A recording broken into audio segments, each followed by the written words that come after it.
This is a SIG 550. It's designed to destroy anything standing within its 400-meter trajectory. And there are over 500,000 of them kept in Swiss homes. Guns and shooting are a strong Swiss tradition. Basic military training is mandatory for young men, and afterwards they're required to keep their weapon at home. Mark Heim is the Ticino representative for the lobby group Protel. Basically, this was my father's military rifle, and of course he got to keep it when he was finished. I have my grandfather's rifle in the office, hanging on the wall. This was mine when I did service, which is quite an old one. It was introduced in 1957. Was used until 1990. And this is my son's. That's the current model. That's what's being used today. That's what we'll be using to shoot the Feldschießen today. The Feldschießen, or Tiro Federale in Campagna as it's known in these parts, is an annual Swiss event, and it's also the largest shooting festival in the world. Roughly 200,000 people come out to target practice all across the country. Ammunition is provided by the government.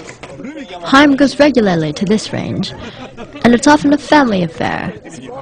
It was organized by the government to have a very high state of readiness for the Swiss military and population.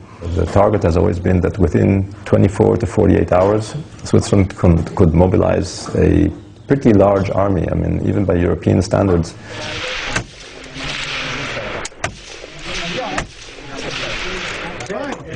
But it wasn't the militia that sparked Heim's interest in guns as a young man.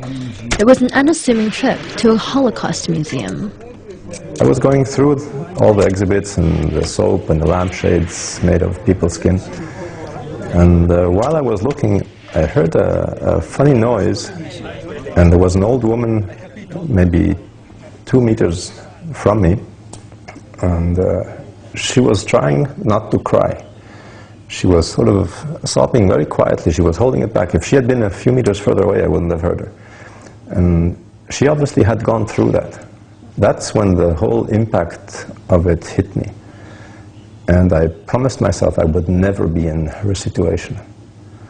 I would want to be free, never in a situation where somebody could, march us off to ovens or prisons or just take away our freedom. The key to freedom is the ability to be able to defend yourself. And if you don't have the tools to do that, then you are at the mercy of whoever wants to put you away. And the tools for that are